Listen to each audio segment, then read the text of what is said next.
Amelia, it says that screen sharing is disabled. I think you have to allow me access or something so I can do it. Okay, we will do that. All right, awesome. Awesome. There we go. Thank you.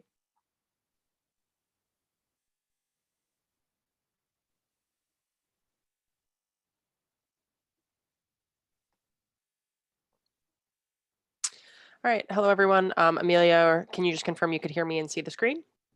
Yes, I can. Awesome. Both. Were you going to say something? Is that okay? Oh, yes, both. Okay. Yes to both. Sorry. Awesome. Thank you. All right. So thank you all for joining us. I know we have a pretty large group of people attending this presentation today. We're very happy to see that. It's an important, significant topic that isn't discussed enough. So we're happy to have such a large group. And of course, to have this amazing group of panelists who have given their time to share their own personal experiences and kind of give like a different perspective in terms of minority experiences in the military, uh, active duty and post service, what their experiences have been. So I think that's the most valuable part of the presentation. I'm going to start it out just introductory with a little bit of education. I have a few slides.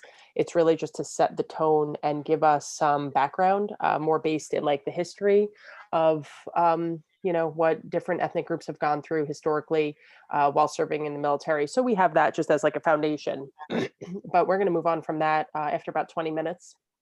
So it's relatively short. And then I'm going to introduce the panelists and pose a few questions to them regarding this topic and give them time to talk about those things, and then also open it up for those who are attending to ask them questions as well. So if you have any questions for the panelists, as Amelia had said, please familiarize yourself with the chat box. I will have that open throughout the presentation. I'm just altering my screen now so I can see it. Okay.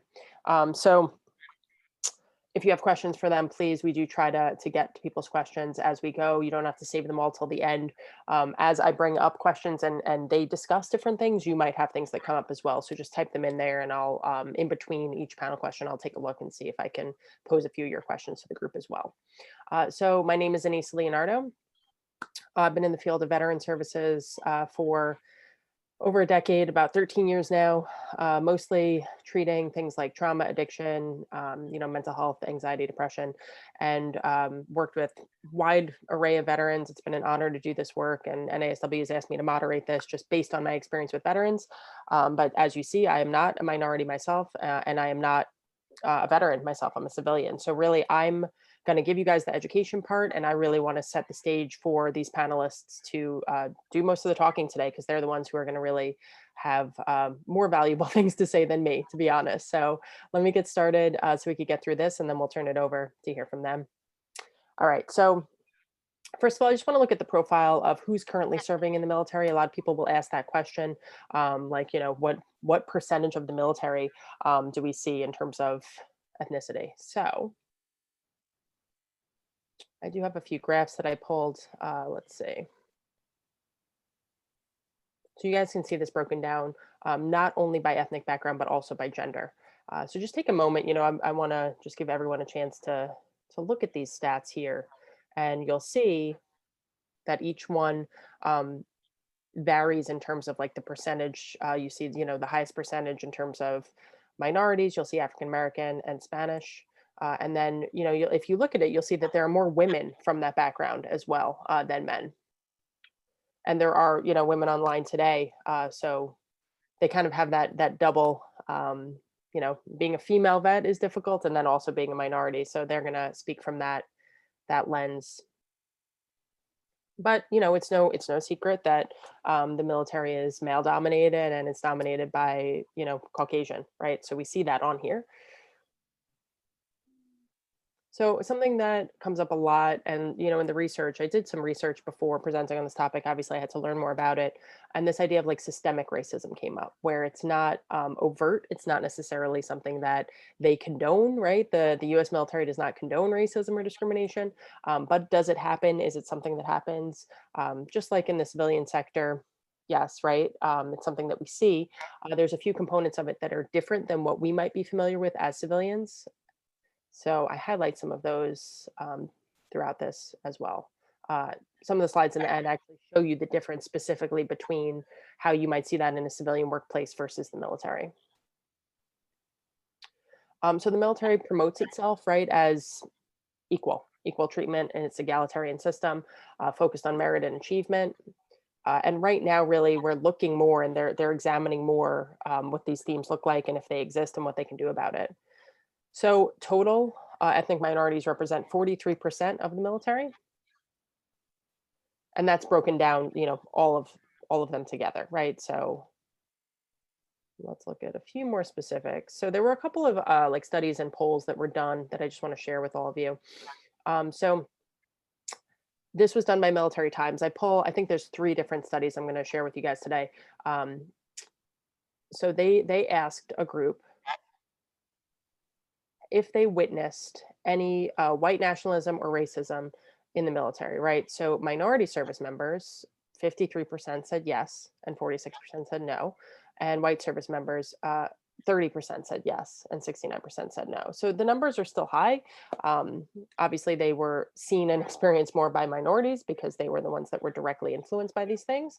But the witnessing of this alone, when research studies are done, it shows that a lot of people are seeing this in the military.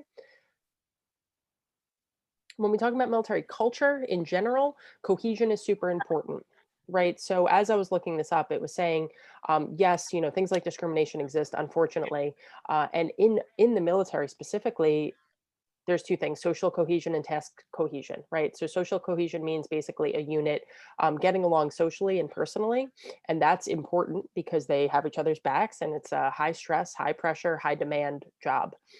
Task cohesion is basically having a shared mission, which is also something really strong in the military, right? So you're seeing both of these components of service: task cohesion and social cohesion. So if you put that alongside this idea of things like gender bias, things like discrimination that kind of splits people and segregates people, specifically in the military, it's why it's such a significant issue to talk about, and why the military has actually looked at it as like, okay, this is something we need to address, because cohesion is so important and ingrained in the culture. So let's look at what racial bias is, because like I said, it's not that, I'm not doing this presentation telling you guys that the military is racist, right? That's not what we're saying today, but there's this implicit racism that can occur in any setting. And from, stories that I've heard and some of the research I've done, it's more of this kind of subtle idea of being looked over because you might be a certain race, being passed over, being maybe treated a little bit differently, but it's not necessarily this overt action that occurs. So that's what racial bias is, right? It's implicit. It's these assumptions that people have that they don't necessarily even align with their beliefs. So if you ask someone, like, do you have these beliefs against, a certain ethnicity, they might say no, but still act in a discriminatory way in certain instances, right? So sometimes it's like even subconscious, or it's more of like an underlying thing that can occur. And that's why we have to be really careful with it, because that's dangerous. That's something that can be happening without really people's knowledge. People generally tend to hold these biases in favor of their own group, but research shows that you can even have a bias against people within your own culture as well. And what's hopeful is that these views are malleable. They can be trained, they can be taught, right? So things like cultural diversity and sensitivity, people can learn how to undo some of these assumptions that they might have. So for those that don't know what a microaggression is, this came up when, I spoke to the panelists before putting this together, obviously, and some of them brought up this idea of a microaggression. So I just wanted to put the definition out there in case it comes up during the second part today. So again, it could be indirect, subtle, unintentional discrimination against members of a marginalized group, a statement, action, or incident regarding this. So it can be, something that happens, something that is said. So just to highlight what we're talking about, and the subtlety of it, right? There's a lot of information in terms of like high ranking officers. And if you take, a lineup of high ranking officers, you'll see maybe one who is an ethnic minority. So there's numbers in here that kind of outline some of that. Only two of the nation's 41 four-star generals and admirals are people of color. Let's say the Navy has no African American four-star admirals. The Marine Corps has never had an African American officer promoted to a four-star rank. And there's an Oval Office photo, which I actually have later in the slide that kind of shows this so we can have a visual, just to give perspective in terms of, this does exist.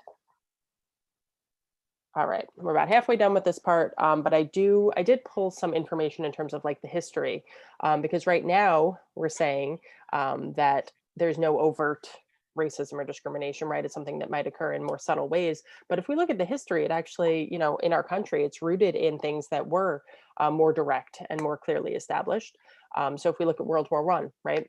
So many African American soldiers were eager to join and to serve, and they were assigned menial roles, things that were not considered as important, and this was based in fears and prejudices. Regardless, many of them did serve in combat. It was documented in 1917 for World War I that over 700,000 minorities had registered for service. They were barred from the Marines. Again, served in menial roles in the Navy. They were able to serve in all branches of the Army except for aviation. But there were certain, restrictions in place, which really shouldn't have been, but it was a different time, right? So when we think about the systemic racism, right, that's why I'm bringing up like historically what had happened over the years. So we're going to look at just World War I, World War II, and Vietnam just to paint the picture of some of, what people went through. So one of the things the government did not, they did segregated trainings basically. There were protests against this, but despite the fact that people were protesting, there were segregated training camps, and they persisted. And there's more things than what I'm highlighting today, right? There's a lot more, but I'm just giving like the broad overview. World War II. So the view of African Americans reflected the culture in America, which was not so positive, right? So these quotes are actually scary to look at. These are things that I pulled, right? So according to a report by the Army War College, African American soldiers were quote unquote careless, shiftless, irresponsible, and secretive, right? This was put in writing. Unmoral and untruthful. So commanding officers were told how to handle them because of these traits that were outlined. So it's scary to think of these people that the decision to serve your country is such a huge and like self-sacrificing decision, and then to be seen in that way, really affected people. And then a lot of the focus is on African American veterans, right? But there's other minorities as well that went through different forms of like mistreatment. Japanese Americans, for example, there were actually internment camps that they were placed in during this time, during World War II. And there was a ban where they were not allowed to serve after Pearl Harbor. And then when they were allowed to serve, it was only um, not allowed to serve in the Pacific, instead only in Europe, right? So there were restrictions in terms of where they were allowed to go. And then when we talk about like reintegration and coming home, right? That's something that's really looked at, and the contrast between Vietnam era and post 9/11, right? What that was like politically. And what we don't always hear about so much is discrimination that people experienced when they came home from, World War II and Vietnam. So it says here, right? Imagine serving in the army during World War II. You're in Europe helping your country. You're appalled at the racial theories of the Nazis, right? And at the time, you're discriminated against in the army. Your unit is made up of entirely of members of your own race. You're kept segregated. You and your family are discriminated against in the United States when you come home from fighting, right? And making these sacrifices. So that effect on members that then would come home and get discriminated against in terms of their homecoming and their transitions and the difficulties that they were facing. And think about how, that still exists today, where somebody might have that type of experience and fight for their country and put themselves out there, and then come home and be slapped in the face with something like that. It's we're talking about history, but these things still happen, right? These things still do exist. Access to benefits was something that there were barriers to as well. There were, in terms of just, there were other benefits as well that had barriers, but the GI Bill, let's just talk about that for a second. It used to be structured in a way that actually cut off many African American veterans from accessing it. And if it wasn't formally done, it was done in ways where, like, they were intimidated against accessing their benefits, right? There were a lot of barriers put in place. And many of them also received other than honorable discharges that weren't actually like founded or rooted in something that was valid, but they were given this other than honorable or dishonorable discharge, which then blocked them from certain barriers as well, from certain benefits as well. All right, so let's talk about Vietnam era, and then we're going to fast forward. All right. So this was the first war where troops were fully integrated. So those segregation trainings and units that I talked about in Vietnam, they were integrated, right? So this was supposed to be like a huge shift. And the shifts have slowly occurred over time, but there were still incidents that occurred during that time period as well. For example, post-traumatic stress, which really wasn't like documented that well during that time anyway. There was a much higher rate in minorities, according to the study that was done. Over twice as likely than Caucasian veterans to develop things like post-traumatic stress, and that was, possibly based on experiences that they had overseas, but also on their reintegration experience coming home, ability to reintegrate with family, with their community, to find work, and to feel successful, productive, purposeful.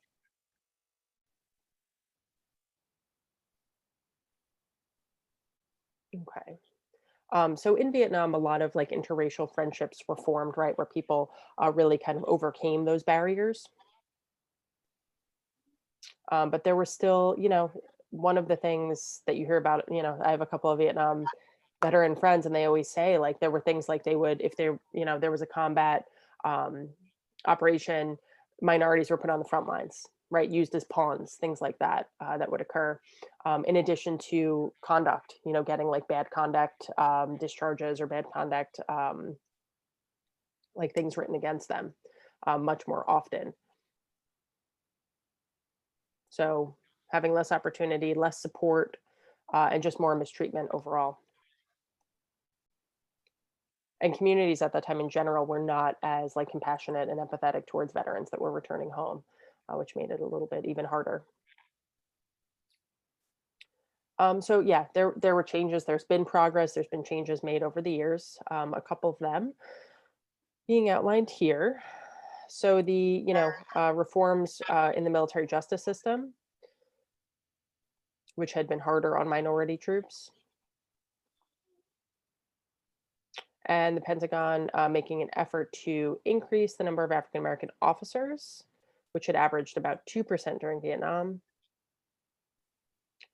There was a few quotes from gentleman Robertson, who was a Vietnam combat vet, and he said the one of the most important shifts that happened was the promotion of minority service members into these higher ranking roles. Right? He said that was huge. That was really crucial. And he had gotten promotions himself, and said that during his service, there was one officer in particular who tried to bust him down from the rank that he had achieved, purely due to his race. There were also subtle changes made, access to different products, and music, magazines, things like that that were being requested, and then also training, cultural sensitivity training, race relationship training. And this was a quote here by Robertson too. I have a picture of him on the next slide. He wrote a couple of really good articles on this topic. He said the one thing about the armed forces, they can't change the way you think, but they could change the way you act. And if you wanted to remain a member of the armed forces and get ahead, this became a priority to you. So they kind of made it like mandatory to act in the way, and that it was right. And he said conditions in the armed forces are immensely better and more egalitarian than they were during Vietnam. You have a lot more people of color and women in senior leadership, and that's going to change the culture of the military ultimately.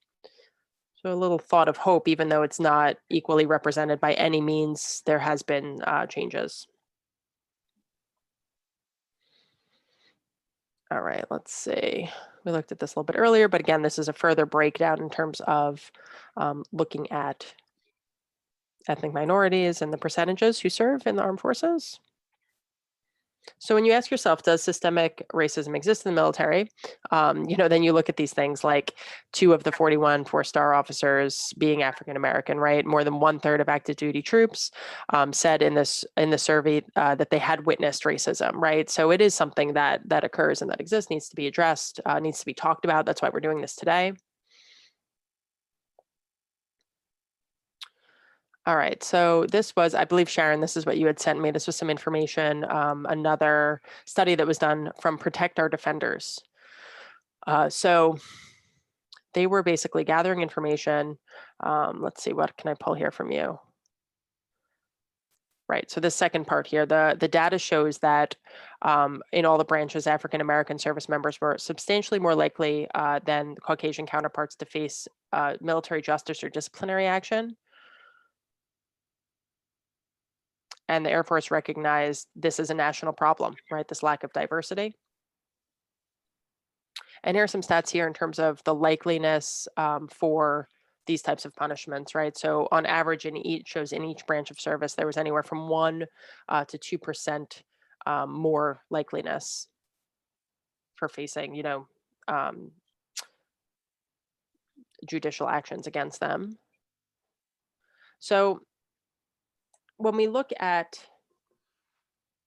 the military, right, it says that it's like a control group in terms of screening people for these behavioral issues, right? Because we, in the civilian side, when I am applying to a job, nobody is asking me specifically about, take a drug test. Let's talk about, your background, and actually, so in social work field, they do that to an extent, but in the military, it's more rigorous, right? So there's a screening that occurs in terms of people coming in and making sure that they fit a certain criteria. And despite this, that should be equalizing, right? So everyone coming in goes through the same filter. But even with that filter, these racial disparities still exist.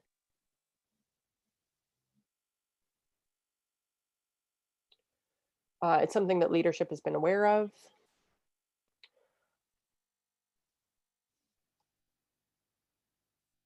So the reason why, we're looking at, what did it say, about or over a third of people noticing racism or acts of discrimination in the military, people still call it a dead end. And why they do that is because, many of you may know this, some of you may not. Um, when complaints are filed, they're handled internally within the military. They don't get looked at by an outside system, right? So what does that tell us? This is the last study I'm going to talk to you guys about today. So equal opportunity complaints, right? If you look at them on the military side versus the civilian side, per 100,000 workers, there are significantly less on the military side. So the complaints are not coming in, even though it's something that exists. It's something that occurs. Why is that? So for each branch, it shows similar statistics here, where on the civilian side, there's a significant number more of these types of complaints. So how do we account for that gap and that disparity? So in corporate America, employees can actually sue their employer over things like this, right? But in the military, it doesn't really happen that way. So there's not much incentive for people to come forward and report these things formally.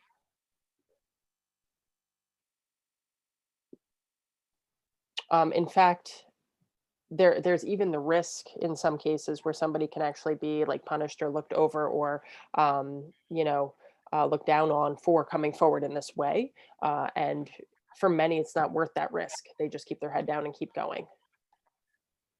This was the photo I had mentioned to you guys earlier.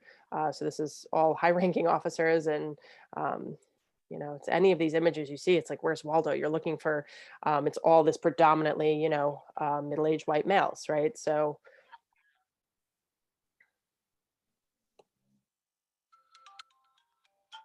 All right. So last example here, Gary Jackson was actually discharged from the Marine Corps. Is actively trying to fight that, and said that discrimination cut his career short, and that he was transferred, and had these comments made against him. And this was rolled into this Protect Our Defenders survey. If you guys are, anyone online is interested in learning more, Protect Our Defenders has done some really good research and articles about this topic in particular.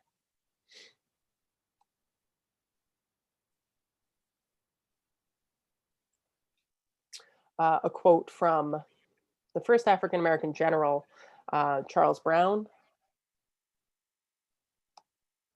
He says, when he talks pretty openly about discrimination in the military, and he says, "I'm thinking about how my nomination provides some hope, but also comes with a heavy burden. I can't fix centuries of racism in our country, nor can I fix decades of discrimination that may have impacted members of our Air Force," right? So we're looking at all of this history and all of this context building up to where we're at today. So, it feels like an upward battle for some people, no less an important one. But even those who are on the inside and fighting for equal opportunity and equal treatment, they're like, I'm going against years and decades of unequal treatment.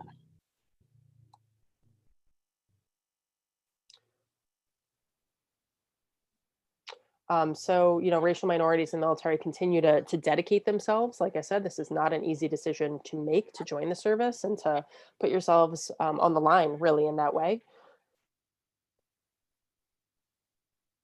So this call for like military policies to eliminate discrimination and to really make this major shift is crucial, right? And it's something that we need across the board on the civilian workforce as well. But the nature of what the military is and how how those experiences are for people, it's there's a strong need out there to really address this. And certain things that came up in terms of when I was kind of like interviewing the panelists and getting an idea from them of what they wanted to talk about, um, things that happened to them within their careers, life after service, ideas of stigma, racism, geography, depending on where they were, discrimination, disappointments, also successes and stories of like empowerment. And, this was something I was able to overcome, and what helped them most in these journeys. These are kind of some of the things that we highlighted that we're going to look at today. With all that in mind, I know I talked fast, but I wanted to give you guys a crash course before hearing from our wonderful panelists. So let me turn it over now and introduce who we have here.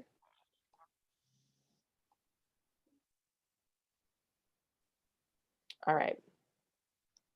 So we have, is everyone here? I thought we had, should be 5 of them. Why can I only see 4? Oh, there we go. Perfect. Okay. So we have Venetia DeRoos, Brent Russell. Yeah, just wave when I say your name so I can see you. Bobby Myers, Jeff Mcqueen, and the wonderful Sharon Bailey. So these folks have agreed to participate today, to answer some questions that I'm going to pose to them, and then also any questions that the attendees have as we go along. So the first one that I would like to put out there, in terms of anyone can answer it, anyone that's comfortable, just jump on in. Were you ever made to feel differently about the way that you looked while you were in the service? And if so, how? And do me a favor, guys. Wait, who just jumped in? Sharon, hey. Before you talk for the first time, just tell us who you are, what branch you were in, and a little bit about yourself so the attendees can also just learn who you are. Okay. I'm Major Sharon Bailey, U.S. Air Force, retired. I was first on prior services. I was enlisted before I went to become an officer. So I enlisted in the Army in New York City, and I was a combat medic. I was sent to San Antonio. I got my training in San Antonio, and then I stayed my entire time of service in San Antonio. And this was in the 80s. So as African American in any branch of service at time as a woman, there's certain ways that we could wear our hair. So I could not have my fro or any other fashionable look at time. And if we did have cornrows, we could not have a number of cornrows. So we could have 2 braids. And that was actually regulation. You can only have 2 braids. And so most of the time we just had the ones that were around in our heads. There was the makeup. You could not wear different colors of makeup. So the red was a negative, but they also felt like the makeup would draw attention to yourself as a woman. So we didn't wear the makeup. And then fingernail polish was also an issue, and your fingernail length was an issue. In the medical field, that is an issue either way, but it was the color of the nails was an issue as well. So you stayed away from red, and you try to fit in. And that's what I got from a lot of my friends that were in the military or family members. They just said, or you don't stand out. Well, I was a center on my college ball team. So, I'm going to stand out either way. So I'm 6'2", and I couldn't fall back. So everybody saw me. They call me Jeffreen. And if anybody knows about the Beverly Hillbillies, Jeffreen was Jethro's sister. She was a twin. And so she was big, and the Bodines were thought of to be very stupid. So those are the things that we were called while we were going through basic training. And those are the things that we had to deal with. Thank you, Sharon. Anyone else? Hi, I'm Benicia. I'm a Navy veteran. I served 7 years on active duty. For me, boot camp was in Great Lakes, and my training was in Jacksonville. I was there for 6 months, and then my first duty station was an aircraft carrier. So I was in a Truman for USS Harriet Truman for 3 years, and on shore duty for 4. I spent my entire career in Virginia, Norfolk, Virginia Beach area. So I agree with what Sharon's saying. Since then, the time that you served, now you can just wear your cornrows back. There can't be any designs or anything like that. And you can also have micro braids, which it can't be anything faddish. It has to be simple all the way back. The nails and all those other things, it cannot be anything that will draw attention to you. So what you stated it's entirely true. The regulations state that that's how it has to be. And for African American women, it's very challenging because I feel like sometimes we are targeted because of those things. So I remember walking through the ship one day, and I heard someone like screaming at me, and it was because I had micro braids, and I think it was up in a bun, and she definitely like targeted me the entire way. So I just feel like sometimes the attention was brought to African Americans because, we wore our hair differently.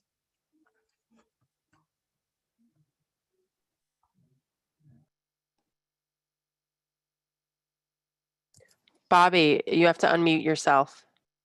Just hit Bobby. Yeah, there you go. Yeah, I would like to add three things.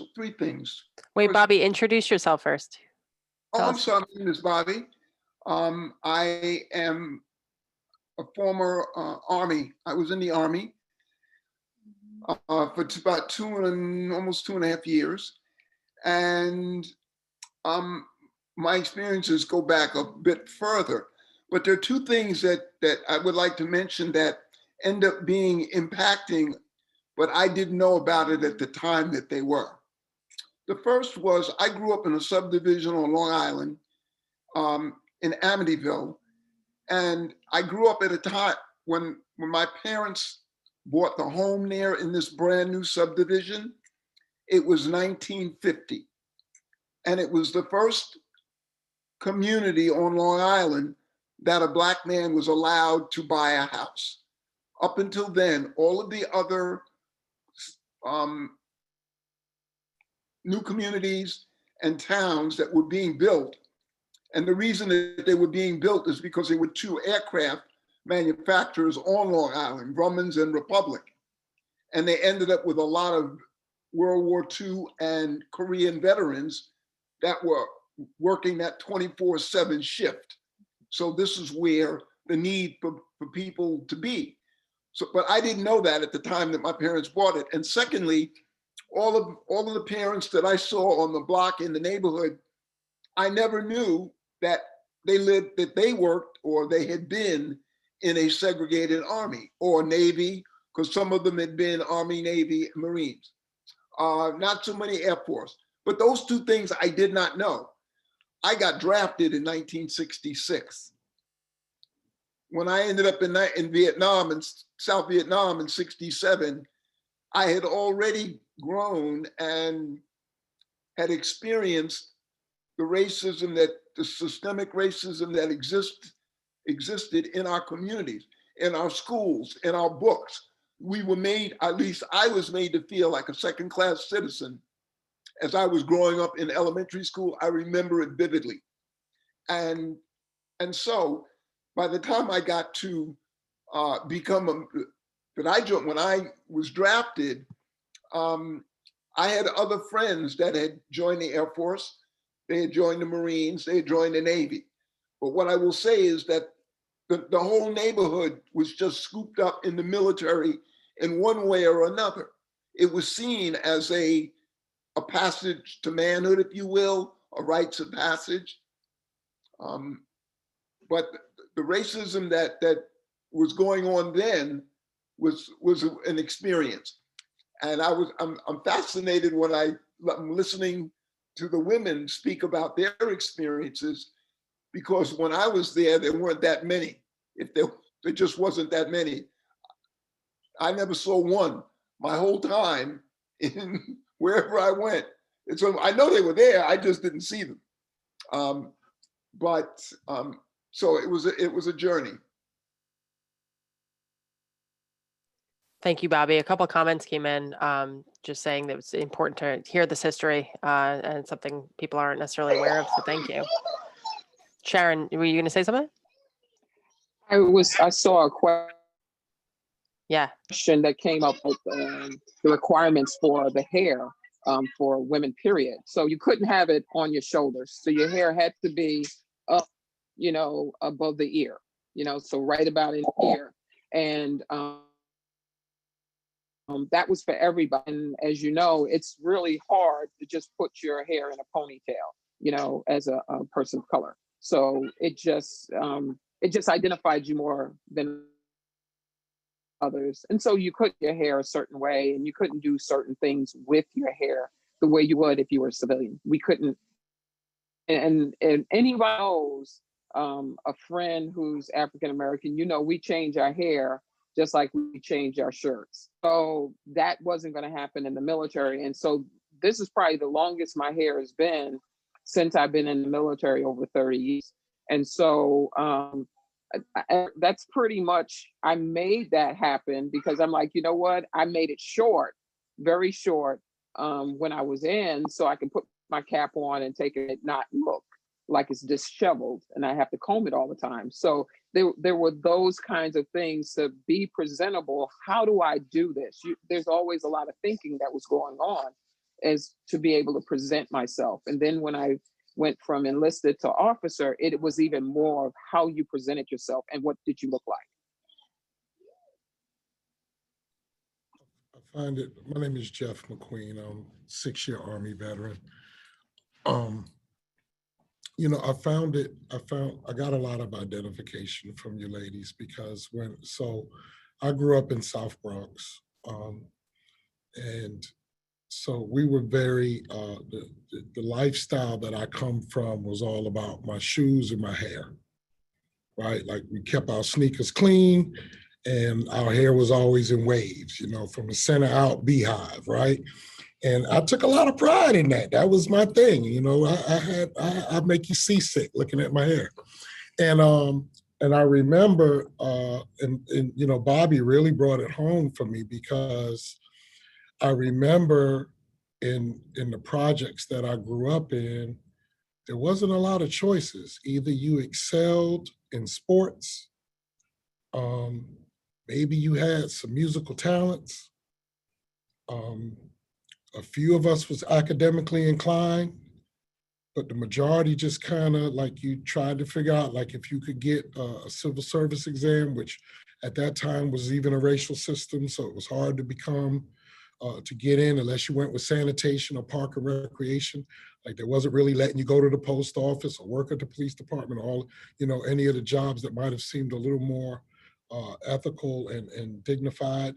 And so a big thing was, a way out was to the military, right? Guys was like, you know what, I think I'm just gonna go to the military. Like this is my way of not falling victim to this heroin epidemic and allowing myself to be able to have some dignity and earn an income. And what really stuck well for me was seeing guys come home owning cars, because there wasn't like everybody drove a car, you know? So seeing guys come home and driving a car and having money in their pocket was huge, you know, because this was something and they were telling stories about going to Hawaii or going to this place and that place.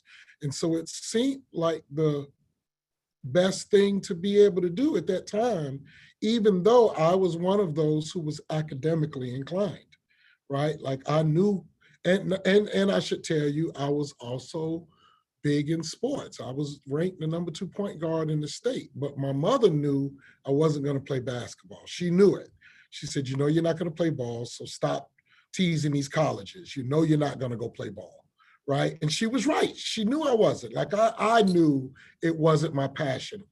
It was a play thing. I was good at it, but it wasn't what, I didn't want to play for the NBA. I had no desire, right? But I was academically inclined, and my father was 82nd Airborne. And I wanted to do that. That was my hero. And I said, you know what? I'm going to go do that. I'm going to do what Dad did. And I'm going to go become an 82nd Airborne and jump out of planes and fight for my country. And I didn't know what I was saying at the time. I just thought it was the honorable thing to say. And when I joined the military and they cut my hair, the sergeant asked me, what is wrong with you? He said, what's wrong with you? What are you, an animal? Are you some kind of a Shar-Pei? What's wrong with your head?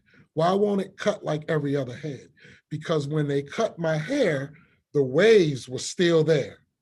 Even though they had cut it real, real low, you could still see the waves in my hair. They couldn't cut it all the way down unless they did it bald. And he was like, and they just kept, and then I remember sitting in that chair and everybody laughing and pointing. And to me, I was like, I don't know what y'all laughing about. Like, this is the deal right here. This is Black men all over the Bronx wish they had hair like this.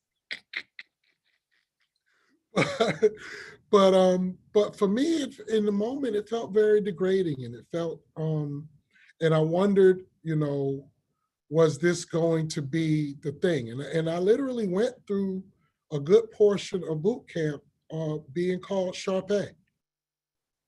You know, I went through a big portion of that because that stuck with the guys, and they thought it was funny, and they found it to be humorous, and they wrote with that. The only thing that changed that was my internal spite to exceed beyond that and prove them wrong. And so I felt that I needed to do everything faster and better than everyone else.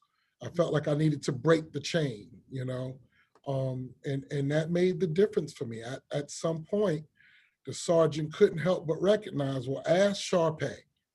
Y'all can't seem to get this right. Shar-Pei, you lead them. You show them how to do it, you know, and I found the voice to let him know that my name was Mcqueen. That's Shar-Pei, you know, so.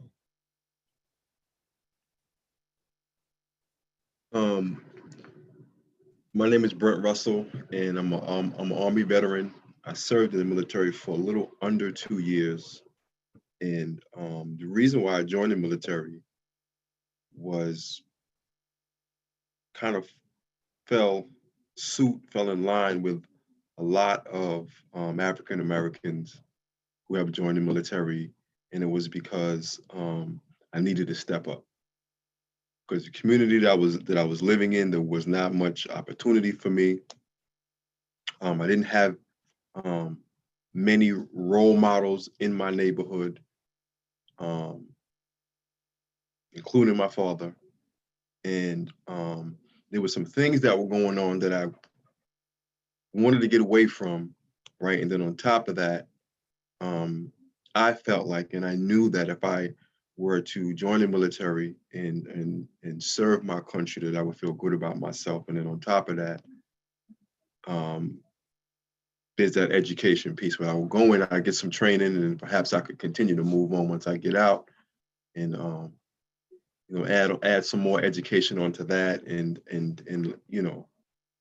get a career and be able to support myself. And that's exactly what I did.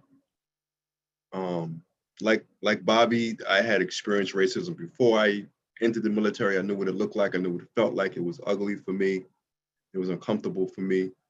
And I made it through boot camp, and I didn't feel any racism.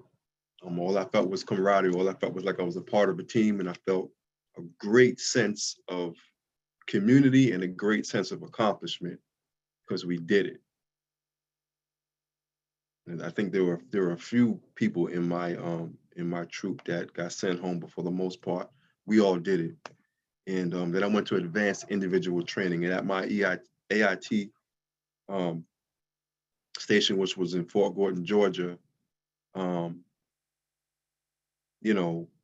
joined in 90 and I got out in 92. And President George Bush, #1, ordered an airstrike. And Scud missiles were flying, and everything changed. The whole atmosphere changed, right? And so I'm ready to go.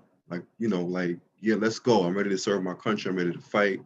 And I blew my knee out while we were training, and I ended up getting a swollen knee and having to sit on the sidelines for a day or two with ice on it until my knee kind of felt good enough, right? You notice I said kind of felt good enough to run, right? And to train again. And I was told, get back in, get back in line and let's go train. Get up, let's go do our push-ups and let's go do our running. And I did that. And, as soon as I was done, my knee was this big again, and we went through that a couple of times. And I went to sick call, gave me a day or two, and then I was told to get up again and let's go do this again. And, and it was at that point where I began to feel uncomfortable. It was at that point where I began to feel afraid. And it was at that point where I felt like, like it's not going away and nobody really cares. And I reached out to my family. My family got involved. My grandmother, who was a titan in our family, got in contact with a congressman, and the congressman, made some phone calls, blah blah blah, and the next thing I know,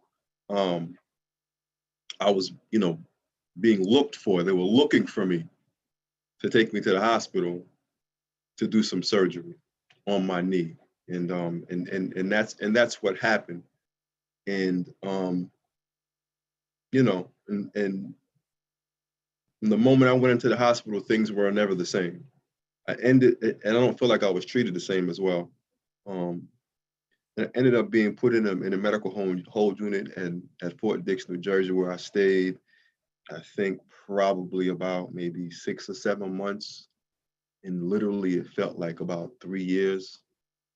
I was given menial tasks like data entry and things of that nature. And I just felt terrible. I felt as though the military slighted me. I felt as though I was not treated well or fairly. And I felt as though, honestly, that the military didn't give a crap about me. And that really hurt my feelings. And so, so we talked a little bit about overt racism and about racism being like really clear. You know what I'm saying? But I know what it felt like. I know what it felt like to me. You know what I mean? And I did not feel like I was treated fairly. You know, and so I left the military with an honorable medical discharge. And then what I've learned from that is, one, how important it is for me. What was bred inside of me in the military was that it's important for me to be a part of something, to be a part of a team. And what I've learned is that I'm still serving, because that's all I really wanted when I joined the military. I was part of it. So I realized that I'm still serving today in my job function and in my job description, alongside of individuals like Jeff, and alongside of individuals like Sharon and Venetia and Anissa. You know, I know the work that you do. We've worked on different projects, and you've opened different doors for me. And so working alongside with you, I still feel that camaraderie, and I still feel that sense of togetherness and accomplishment.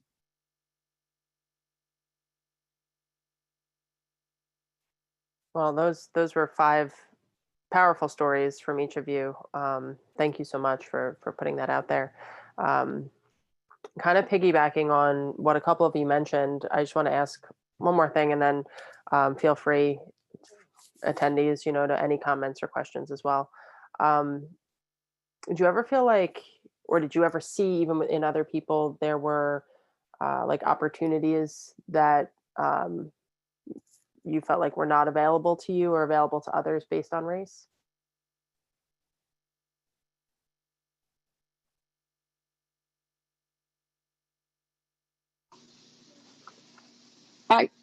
I really think for myself, I got a lot of opportunities, and I was able to go in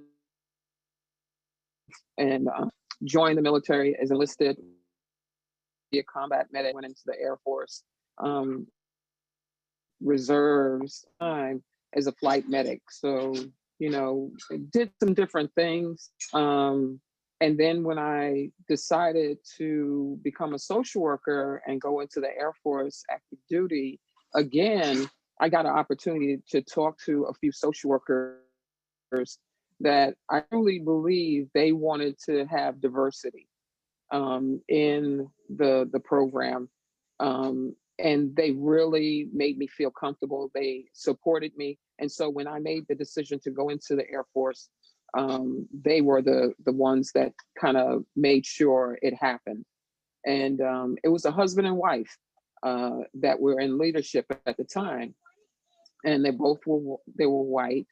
And so anytime an opportunity came up, they would put my name in the hat. So this one situation, we were on a task force to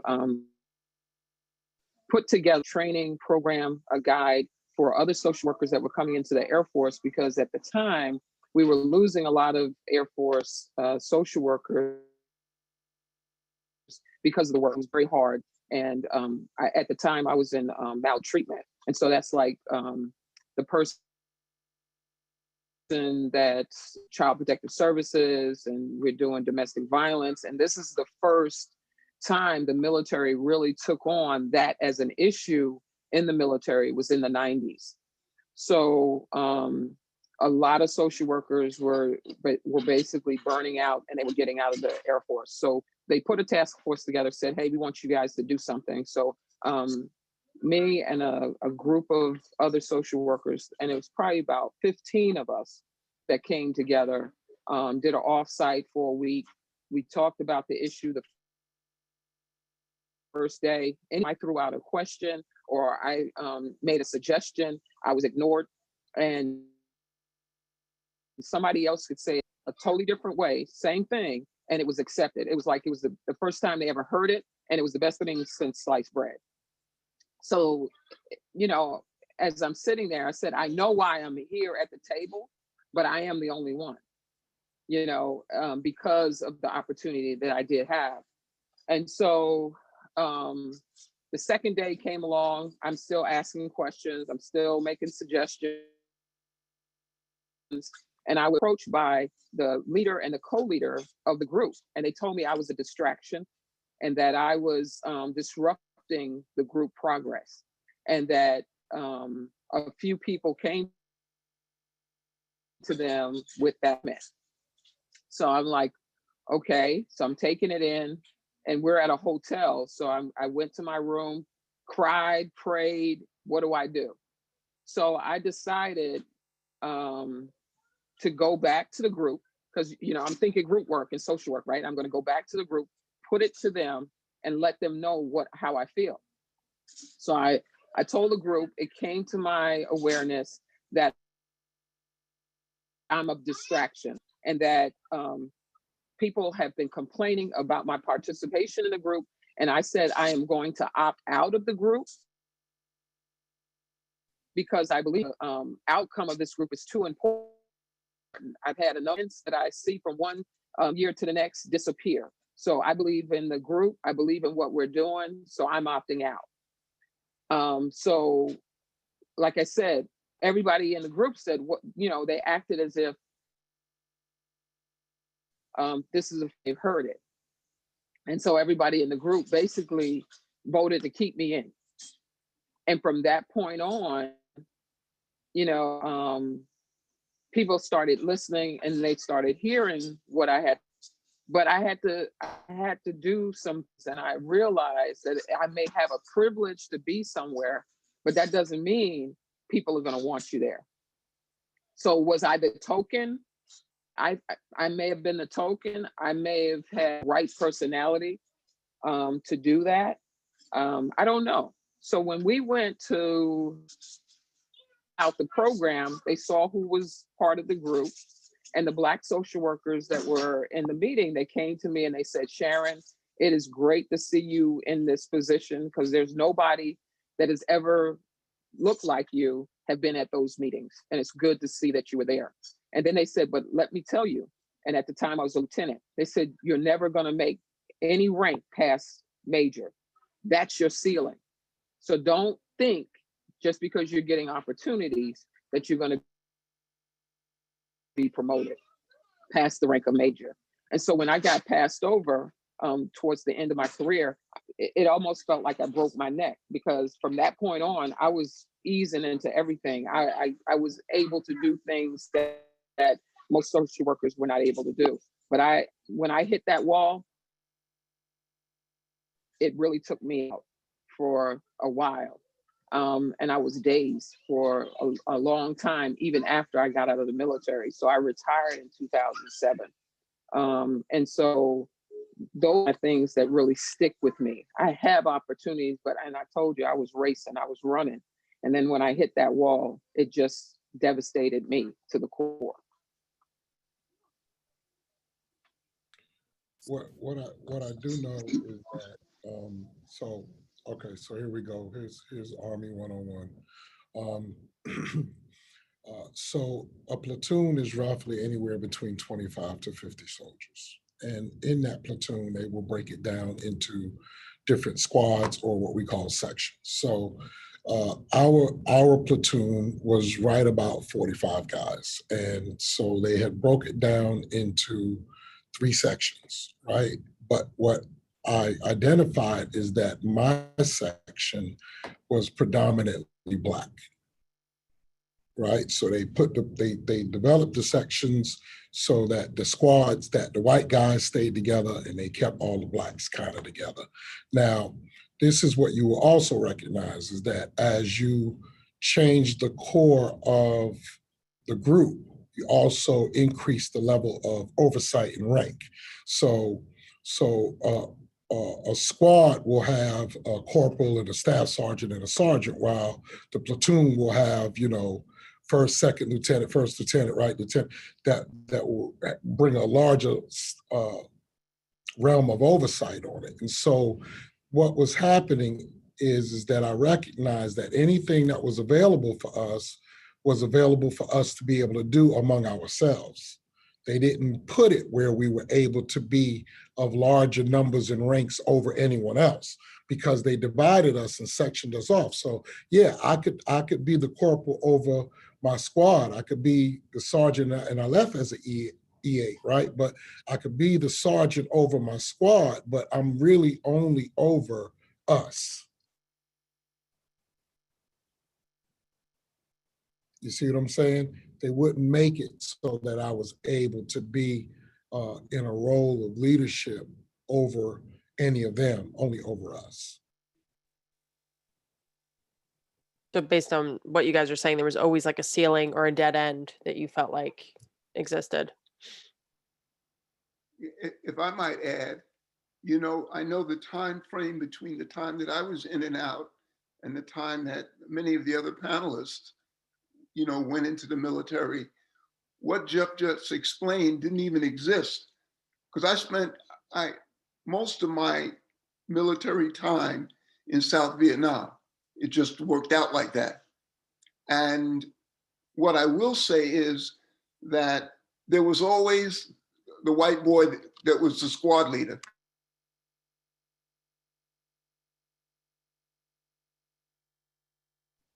Bobby, you went on mute. At no point, usually there was the squad leader was white. It had not yet risen to the point where you had African Americans leading in positions of authority. Another thing that's most important that I remember is a lot of the overt racism did not occur in a lot of instances in South Vietnam. And the reason is because everyone knew that you could die and nobody would know for sure how you died, which is to say, if you gave me grief in a non-combative area, if we ended up in a combative area, nobody's going to know whether I fragged you or whether you got fragged by the enemy or whether I shot you with my own M16. They weren't doing forensics on most of the bodies of our deceased soldiers. So there was a clear understanding that there was a degree of equality that existed simply by virtue of our skill set. The other thing that I found fascinating is the Vietnamese, they treated us we were number one. It was the first time in my life that I'd ever been picked over a white person for anything, or I was looked at as being better than or equal to, or the top of the line.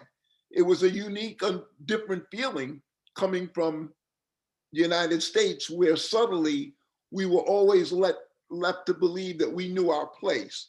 We had to stay in our place. Well, when we got there, our place changed. And I will also go on to say that certain things with the military changed afterwards.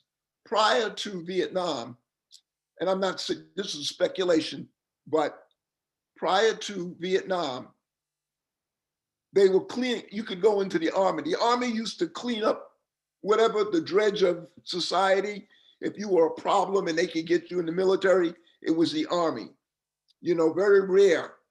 You wouldn't sign up to go in the Air Force or the Navy or the Marines, but you could go into the army and you could go in and you could get your high school diploma and you could go on and either get a skill or you could go on and get college using the GI Bill later. Well, what also came out of the Vietnam era is there were over 500,000 of us in Vietnam in February of 1968. And what came of that is you ended up with a lot of individuals back here in the United States who no longer had they didn't have the same rights that everybody else did. You couldn't go here, you couldn't do this. You ended up with a whole cadre of individuals who could be armed and were very proficient in ordnance. Well, since then, between then and now, the military now, they're just not picking up anybody to get put in the military now. You can't be the dredge of society any longer. You have to be qualified. You have to be usually educated. You must pass an entrance exam to get into the different branches of the military today, especially the Army. So these are changes that they had to make, that they no longer wanted what ended up happening, the development of the Black Panther Party. And what came of it ended up being a lot of ex-Vietnam veterans who are now as lethal as the police that have been killing them then, and they're still doing it today. But that's a civilian issue. the point I'm making is the government shifted, and also the military, the amount of active duty soldiers that were in the military has shrunk considerably. So, there are mechanisms that had taken place, but I remember that vividly, specifically. But yes, positions of authority, we just were not getting in comparison to the positions that were available and who we were leading. And I just wanted to add to that briefly that there are African American Americans who have went to different countries to fight different wars, and as Bobby had said, had realized that they were being treated better there, and they never left. They're still there. They never came back to America. Yeah. They stayed because of the respect and because of the better treatment that they were getting, and they knew what they were going to get when they came back to America. Yeah, that's true. Japan. When I was in my internship for social, I did it through the Army at Brooks Army Medical Center. And I had a colonel, he had his PhD in social work. And when he found out that I was going to go into the Air Force as a social worker, he said, Sharon, come into the Army. And I said, sir, I've already been in the Army, and you do too much physical training. All right, the push-ups, sit-ups, 2-mile run. I'm an athlete, but I didn't want to do all that. And that it is more responsibilities that you have outside of social work in the Army. So that was different. And so his recruitment for me was, if you the Army, when you go up to officers board, you will have us looking at your package. More of us, meaning there will be more African Americans in leadership, in oversight of you than it would be in the Air Force. He said, you have 3 sons. And wherever you go in the Air Force, it's going to look like the service in which you're in. You come to the Army, the air bases that we go look more like us. And I have to tell you, he was right when it came to the demographics. As you know, like I said, in '84, I went to San Antonio. And when I was in San Antonio for the 3 years, it was a great place. I loved the weather. It was awesome. So we decided to buy a house, right? So '87, I get out of the Army. I find out what neighborhood is good for children to go to school and stuff like that. So I settle in the northeast side of San Antonio. Anybody, the northeast side of San Antonio is in the '80s, like, what are you doing in that community, right? I didn't know at the time that San Antonio was segregated, right? East side, Black people, west side, Mexicans, north side, white folks. I didn't know that. I was in the military. We were all together. My next door neighbor was everybody. So I get in the neighborhood. I'm the second Black in my neighborhood. I walk down the street, take my kids for a walk, and guess what? Guys driving F-150 down the street. Look at those niggas. And my husband is 6'9". He used to play basketball. So they would pull up to us in the grocery store and say, hey, are you one of the Spurs? And he says, no, I'm not a Spur. So eventually I had to give him a shirt that says basketball and I'm 6'9", because those are the 2 questions everybody asked him. So when he said no, they said, oh, and they pulled off. Oh, just another nigga. Every day we walked out the house, we were called a nigga. We had 2 children that were next door to us. One was probably 2, the other one was 4, and they had a puppy that was a Black puppy. The boys would come outside to play in the backyard, and the dog would go off, right? So I overheard the conversation between my sons and these two children. And the little boy that was in the backyard, he says, my dog doesn't like niggas. My son, who's 40 years old now, he's Marcus Garvey right now because of his experience going into the elementary school right there in San Antonio. And most of his early years were in San Antonio and Fort Worth, Texas. And so that impacted their growth and development. But when they were on the base, they felt safe. Their friends were all around the country from every ethnic group you can imagine. You speak French, you speak Japanese. They got to have experiences, and what they've realized now that they've grown up and now that they come back to the New York area is that they don't fit in.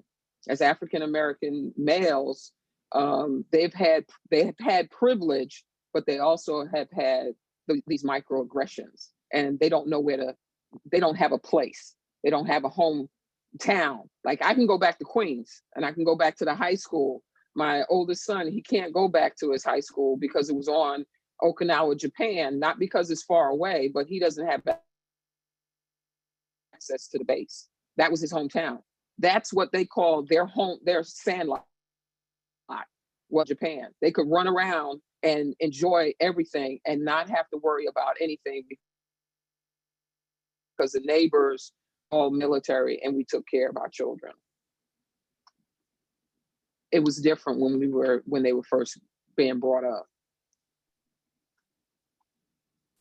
Thank you, Sharon. It's so important for people to hear these stories that you're telling, and it's something that we're not all, privy to. So thank you for educating us on what you've been through. It's, in terms of, there's a lot of people on the line that work with veterans and that work with people.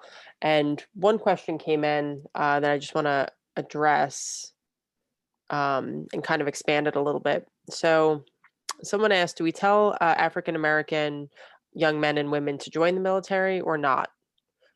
So, based on what you've all been through in terms of your experience in the military and then homecoming and reintegration and all of that, is it something that you feel you would recommend?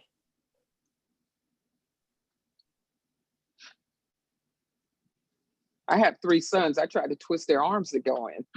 So none of them wanted to do it based on what they saw me go through and what they went through themselves. But as children of the military, they're recruited first. And that's why they can't they can't land, because they've experienced so much, they've seen so much, they've gotten the education, they've gotten it exposed to places and things that they never would have been exposed to had we stayed in the inner city. And I would that it is a good place to go, but you need to know what the limitations are. You need to know what you're going into. When I went into the Air Force, I was aware of what I was getting myself into. How to conduct myself by other African Americans that had been in the military. So I think mentoring is important. I think you need to know what you're dealing with, even as a woman, because I had a checklist. Why is this happening? Is it because I'm Black? Is it because I'm a woman? Is it because, my height? Is it because of my rank? I had a whole list, why is this happening right now? But you have to be able to deal with it and go in believing you can take something away. That, like, they can't take away my experiences. They can't take away the things that I was exposed to and how I've grown as a person. Because I think if I didn't grow, I would an angry old woman right now. I would be bitter, and I'm not, because I had benefits to it too. I had the camaraderie that was about. I had the love of sisters in the military that I never have had. Well, I'm an only child anyway, so I wouldn't have had siblings. So that's what that group of people. This is my tribe. So I wouldn't have had that. The places I've been, the countries I've been involved with, the social work that I've done. So I think it can take us places that I couldn't get in the civilian sector. and it's sometimes you got hardships. But like I said, now my sons, they look at older and they said they wish they went in early on. So Sharon, her answer is yes, but with specific advice, right? Not just to go in blankly, but to go in with like a certain mentality. So for everyone else on the line, Yeah, know what your career, exactly. Know what Yeah. career, because sometimes we're ushered into careers that I'm not going to make any money coming out, go into careers that's going to bring you somewhere when you get out as a civilian. Going into combat, I know that's where they would want many of us to go. And I would say, no, you look at what you want to do when you get out. Look at the careers that you have. Look at the opportunities because they will frame it in a certain way that it sounds attractive, but you're sitting just watching planes all day, 7 days a week, 10, 15 hours. I don't know about you, but that's what came in to do. So it's just be aware, do your research, talk to somebody that's been there if you can. That's the best thing I would say to anybody that was looking at going into the military today, especially of color. Yeah, I'd also like to add that, along with Sharon, let me just reiterate, yes, definitely do your research. Make sure that what you go in is going to equal up what you think you're going to be getting when you get out. And also, if your children want to join the military, go with them to the recruiter and be a part of that whole process. And I would even say, see if you can get some things in writing, you know what I mean? Because a recruiter may say one thing and it may end up being something different. And I'm saying that because that's my experience. My recruiter lied to me. So with that being said, I wish I had my father or my mother to go with me as a young man. Wish I didn't, partly it's my fault because I didn't give him a chance. I didn't even tell anybody. I just came home and said, I'm in the Army now. I'm gonna be leaving in 2 months. But if I had my father there, things may have gone a little bit differently. You know what I mean? Had my mom there, just as a mature adult, things may have gone. So it's good to be a part of that process as well. I'll just add to both Sharon and Brent. I just don't want the audience to think that the military is all bad. It's not. We're just talking about our experiences, and our experiences are not all bad. There are a lot of good that came out in the military as well. But for African American individuals who are wanting to join the military, I think it's important not to rush to get in there. Because I know for me, I was so distressed with the situation that I was in that I was just ready to get in, and I didn't do the research that was needed. And also, I didn't really know much about the military because nobody that I really knew was in the military. So I had no resources to pull from. So I would recommend just doing some research. We have access to the internet now, so you can research. There are sometimes blogs and blurbs that you can read, but I would definitely suggest just doing as much research as you possibly can if you're thinking about joining the military. Yeah, so my answer is yes. Let me say that. I gained so much from becoming a soldier, to be honest with you. It changed my work ethic and my insight. And I am definitely the type of person that will not enter a room unless I'm clear about what I'm in the room for, right? And so that's important to touch upon that.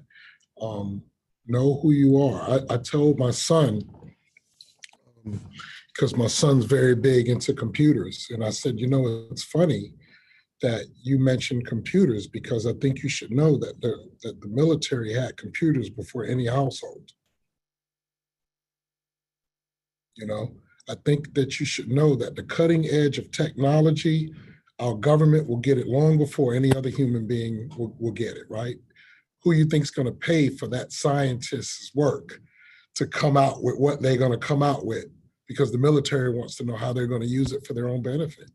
And so I said, any job that we do in civilian life, the military has that position.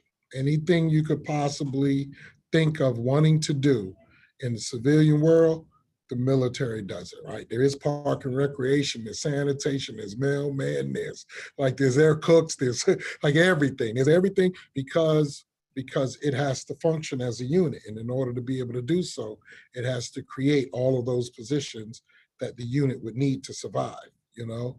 And so it's there. I think one of the things that you should think about is, one, they pay you to travel and see the world. They pay you to travel and see the world, right? And not only that, but I think that if you want to be the best at what you do, they're going to provide you the best training. They don't go halfway in. They have experts that will teach you how to do whatever it is that you're deciding to do with your life. I would just suggest that you pick a career that, if you're not going to retire military, right, then pick a career that leaves you with something after. Don't go in the military, become a demolition specialist, and then come out and be like, okay, so now what? Because there ain't a whole lot of demolition jobs out here, right? Like there's not a whole lot of jobs out here for demolition specialists or mercenaries, right? So you might want to go in and be part of this whole war dynamic and become a killer, so to speak, but there's not no work out here for that. So you just want to be mindful about what you're going in for and allow it to be the experience that it was meant to be, right? It's meant to be an experience that could be life-changing. And it did. It changed my life. It did. They did that. I can't say that it didn't do that. It did do that. Do I wish I was smarter when I went in? Yes, I do. Do I wish I had the ability to change some things around that now I know better? Yep, probably would have changed some things around. You know, I had that experience that Bobby had, going to combat and being concerned about the argument I had last night with someone before being deployed today, right? Like in peacetime, having a discussion, and now being on the field of combat, I'm looking at him and I'm looking at the enemy. Like I'm trying to figure out which one's going to draw on me first. So there's some things that I wish I would have known and done differently. But at the end of the day, I'm very glad that I became a soldier for this country. At the end of the day, yes.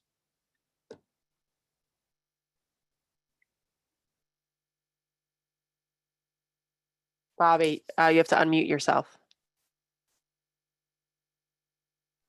I was going to say that I agree with that. And then another interesting point that I'd like to just bring or make is that during the years when I was drafted, but I mentioned it earlier about the military being segregated. I don't know if it was segregated in Korea. Now that I'm thinking about it, I just really don't know. It seems to me, though, it was sometime in the 50s that Eisenhower integrated the military, but I'm just not sure about that bit of piece of history there. But the more important part of it is that the military had always been seen as a vehicle for an individual to better himself if he was not able to do that with what was available for him at the time in civilian life. No one ever spoke poorly. And as I've said, I never heard my parent, my father, or any of the other fathers that I ever knew in the military that had been in the military as well, or my uncles, they never mentioned this. This was years later. I was grown up when I found out.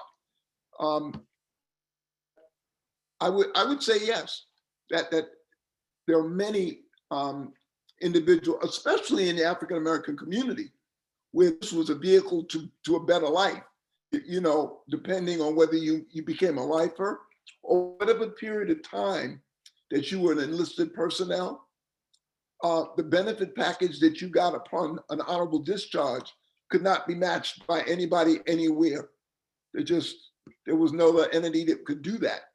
And so that's why it became such a vehicle for many in the African American community to go in and to enjoy, to embrace, and end up having a, maybe buying a piece of the planet, which is just, a house and some property someplace, and raising a family. So it did work out. It was beneficial. So yes, I would advise or suggest someone to give it. And today, well, your wars are less. And so I would just suggest to them to give it consideration. That, yeah. Great. Thank you all so much for your input. Sharon, were you going to say something else just now? I was going to say what, piggyback on what Bobby was saying, that, you do get you could buy a house, whereas most of us could not get a job, whatever it was, in the civilian sector and be able to buy a house with no money, that type of thing. So I think it leveled the field that we were on. And African Americans that I've talked to that are older, they said the same thing.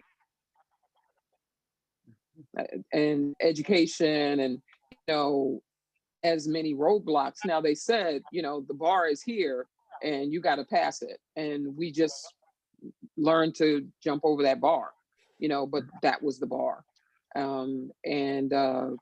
So we learned to do better and get the things that are available to you, so houses, education, financial gains, that has all come over the.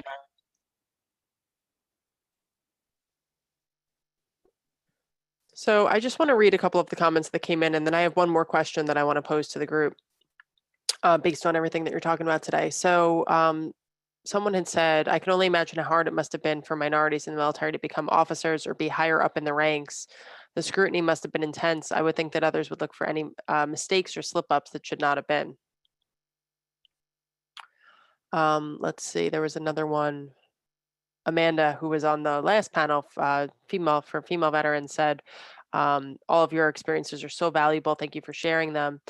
Sharon, the insight into how service in the military affected your family because of racial identity is so important and impactful. Someone said, thank you all for your service to our country, which continues to fail BIPOC folks. And thank you for sharing your experiences with us. It's truly an honor. I feel incredibly lucky to share this space with you 5 panelists. As a social worker who works with veterans who have criminal justice involvement, I feel like my mind-heart practice really required this increased awareness about military racial discrimination, historically, pre-draft enlistment, during and after the military. Thank you for the important lived stories. So, Kimberly, thank you for saying that. It actually ties into the question that I want to pose to the group. And a few of you referenced this idea of like overcoming some obstacles, right? Or just going in with the mindset, like, I'm going to prove myself, Jeff said earlier, like, I'm going to make my name known, right? Like that feeling of like, yeah, I'm going to overcome all these assumptions you might have and, stand out. So me personally, if I've worked with veterans for a long time, and I try not to have assumptions because everyone is so different. Every veteran is so different, right? So if someone walks into my office, and they happen to be an ethnic minority, gender minority, female, anything that fits into that classification, I always just tell myself, this person might have been through additional struggles, separate from how difficult service is. They might have experienced like pushback or other obstacles that came up just based on who they are, their identity, right, as a person, based on their gender or their race or where they're from. So I always just have that in the back of my mind. So I'm wondering, because, people like me out there, therapists working with veterans, that's who's on the line today. That's who's listening to all of you. So if you were to give them one piece of advice, like, hey, you have a minority veteran walk into your office, right?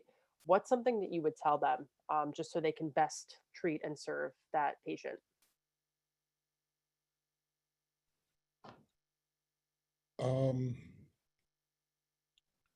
Wow. So, we still support a lot of veterans in the work that we do here. And it's a never-ending battle. I think the one thing is to remove assumption, allow the story to be told, and give them the canvas and the paintbrush, right? Like, let them tell you who they are and what their experiences are, and not assume that what you know fits and works for them. The experiences, and I think you've heard it already here just with the five of us, the experiences are so diverse and unique. And the mission is so different for each, because I have the agenda given to me, and then I have my own agenda, you know? And so I think the one thing is to allow yourself to be a blank sheet for the veteran walking into your office, and give them the opportunity to tell their story. Thank you, Jeff. I think it's important to know that you may not reach everybody. And I say that because there are individuals out there who I myself would not feel totally comfortable opening up to, right? And so my suggestion would be that you bring to the table what you have, and that's it. What do I mean by that? I mean the simple fact that I am an African-American Black male automatically puts me in line to reach certain people, because they're just going to feel comfortable with me. And it automatically puts me in line to not reach certain individuals. And I guess it's an age-old lesson, you know, just be yourself, and don't grasp to be more than that. And if you are going to grasp to be more than that, then do it in trainings like this, where you can get some education, where you can get some experience, so that when you do sit in the office with someone, you have the training. And part of that is you know, kind of like what Jeff said.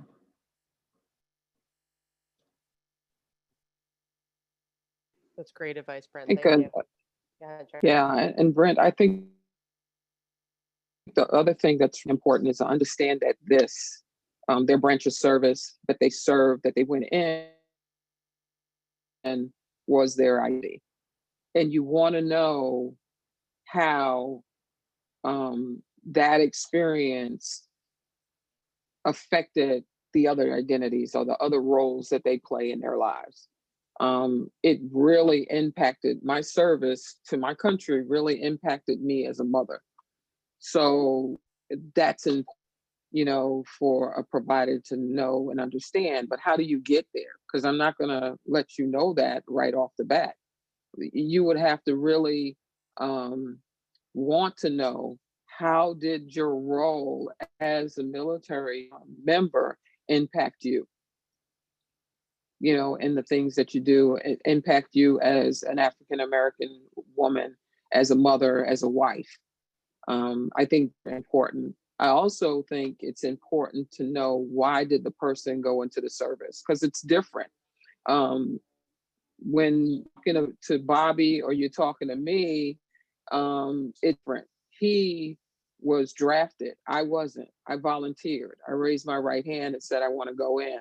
That's different. Leaps and bounds. You don't just say, oh, I know you served. No, being drafted and being a person of color feels and are totally different. You went in feeling like, you didn't matter in your society, going into a service that you feel like you might be just fodder for the enemy, and then coming out, and your country hated Vietnam veterans, but they hated the African American as well. So there's a lot of hate. So how did that hate impact you? And then for me, I volunteered, and being a volunteer is something totally different. When you thank me for my service, I'm like, I got more from it than I believe my country got from me, and so that's why I pour in my service as a social worker. I pour it into those that I serve. So because that's my entire career was taking care of their family members. So that is my thing, and I want them to be the best version of themselves. And I think if people feel that you care about them that they'll expose more of their identity to you. But you have to know that it is an onion with identity. But I am an airman, Venetia is a sailor, and we have soldiers. And so that's who they are. In the core of their being now, that's why we were trained. They beat it out of us that you're not civilian anymore. You're a part of a team and you can't do this and you can't do that. So it's about our identity. And you can't talk to me just about being Black and just about, being from New York, this and that and any other layers. And so know that the complexity is there. And a lot of times, veterans are going to be really hard to deal with, regardless of what packaging. Because they've learned to be hard. They've learned to be tough. So you're not going to get the underbelly unless I know that you value the service that I provided. I just want to add to what Sharon and Brent says. I think it's important that as a clinician, you don't push for information and just let the conversations happen organically, as well as just listening to the veteran, just allowing them to talk whenever they need to talk. Because I think that even for me working in my current place of employment, I am sometimes on the phone with veterans for like an hour at a time, just listening because they want somebody to talk to. And after that conversation, they would just say, thank you. I just want someone who would listen to me. So I think it's important to ensure that you're listening to them as they speak to you. There's one more thing I want to say, and that is that everybody's not the same, right? Every veteran is different, and there are some veterans who will not speak to you if you're not a veteran. But there also are some veterans who will. So don't put yourself in a box. Don't get caught up in a box. Don't think that just because you're not a veteran that you're not going to be able to reach us, because it's not true. Every veteran is different. So everybody who comes into your office is different. There's no cookie cutter recipe here. And so, and I say that through personal experience as well. There was an individual, it's a Caucasian woman who spoke to me. She's not a veteran, right? She's a civilian, and she spoke to me and she helped kind of change the path in the work that I do. So I wanted to put that out there too. Jeff, you had a great comment you typed. You want to tell everyone that? I was trying to slide it in, but but it's important. Yeah, but it's important in the work that we do because there was a point where I was not proud to let people know that I was a veteran. I felt wounded and broken when I came home, and I felt that I did something that wasn't good. I felt that the actions I made in combat were not healthy actions, and it wounded me, right? And so for a long time, I didn't even admit that I had served. People would ask, and I'd be like, no, not me, never did. No, know nothing about it. And I just let that part of my life fade away, and I tried to fall into being this new carved out Jeff that I was. But it's important to know, I was a good soldier. In fact, I wasn't good. I was one of the best. you know, and I take a lot of pride in that now, you know, and I trained hard to be who I became, and I was really good at it. And so coming home was difficult. Returning home was extremely difficult. Trying to adjust back to a civilian life was hard. Working next to other people who were not veterans and didn't have the same work ethic was like pulling teeth. It was difficult for me to learn how to adapt and adjust. And so I think that in working with veterans, understand that they're still soldiers, and it's hard adjusting to a civilian life. It's not the easy. Some may take it easy. Some may adjust without a problem. But I think for the majority of us, it's not that easy. I'm still a soldier. 20 plus years later, I'm still a soldier.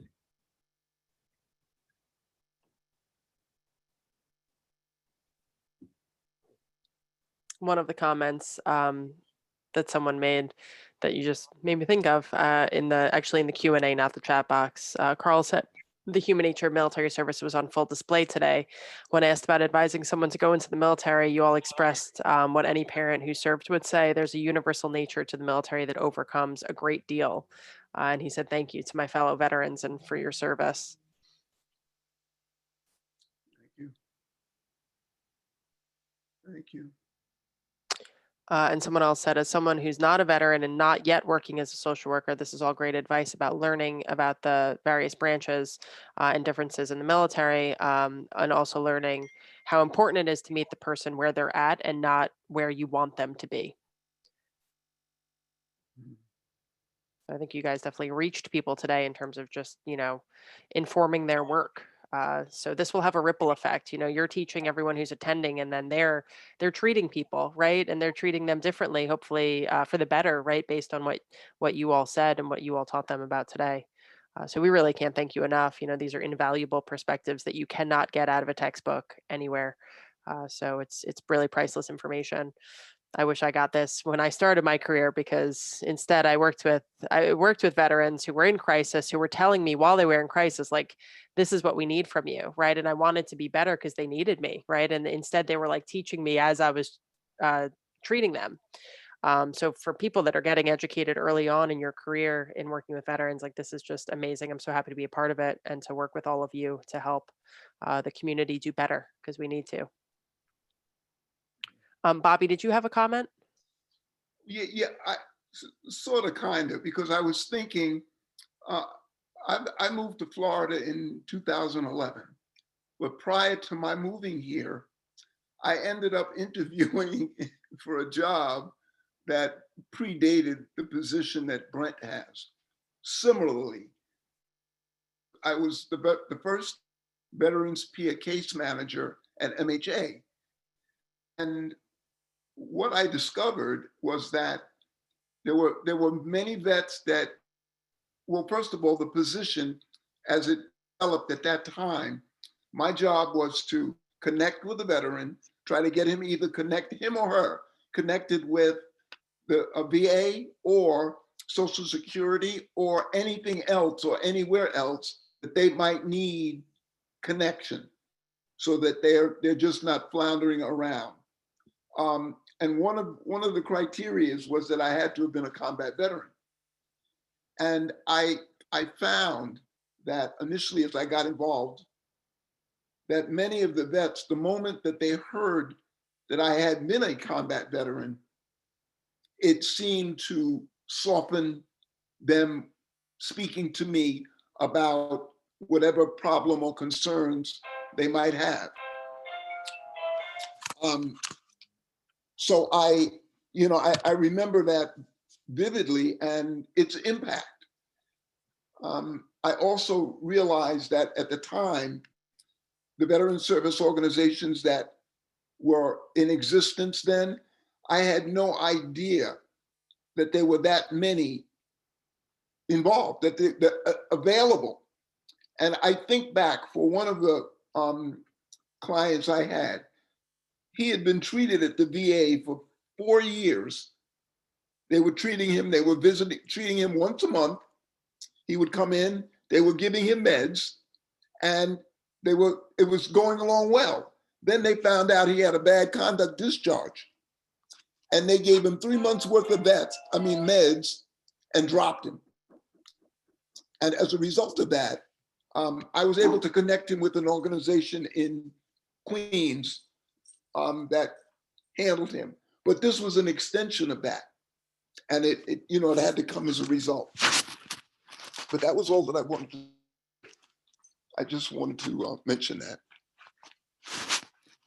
Thank you, Bobby. Thank you. Any other closing comments from any of you, or anything you want to say to the group?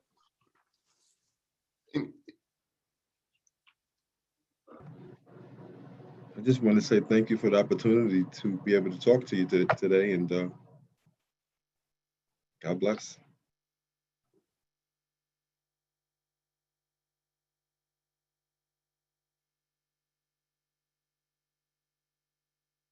Okay, Amelia, if you want to jump on. I know there were a couple of questions just in terms of people accessing the slides and the recording from today. And if you just want to reinforce the certificate process for today. And again, thank you to the panelists. Really, I can't express enough how important your comments were today, and how I know the effect that it has on providers that are listening. 'Cause I'm a provider myself, and I'm like taking notes on everything you guys are saying. So really can't thank you enough for being part of this. Yes, and I just want to echo what Anissa said. Something that I didn't share when we started, just because I wanted to make sure we got right in, is that these panels, all of our work that we do with the Veterans Mental Health Training Initiative is defined by our advisory committee, many of whom are sitting on our panel today. And all of our work is directed, and it is chosen by veterans. That is very important for the work that we do. We added these panels just recently this year and doing them now monthly. And I've been involved in and around this grant for about 5 years. And I have to say that these panels, I feel, have had the most impact on my understanding of the lived experiences of military service members. And I'm so grateful that, this group that's with us today, the groups that have shared in the past and to come are really coming, and it's an honor to be a part of these conversations. So I really want to thank you again. Switching over to my, announcements, Amelia. I'm also going to say again that I put the survey link into the chat box. If you want to click it there now and you can't wait, you can go ahead and fill that out. It's also going to be sent to the email that you registered with right after this program ends. You must complete and submit that by this upcoming Monday, which is the 23rd. You will receive your CE certificate as a PDF attachment in an email with the email that you registered with within 10 business days. And for the recording of this presentation, I don't know if Sam might need to jump on and correct me if I'm not remembering 100% right. Sam actually commented just now back to the person requesting. She had said, email the help desk, wait a day or two for the video to upload, and then let them know that you attended this training. Awesome. Yes. So if you attended this training, we will be able to give you that recording. So please just email us. It's the same email that you get most of your reminders to email us, and I'll put it in the chat box. It's info.naswnys@socialworkers.org, and that's the best place to get us at NASW with any types of questions. But beyond that, I just want to thank our attendees for joining us, our panelists, and Anissa as well. And I hope that you guys all have a great rest of your day.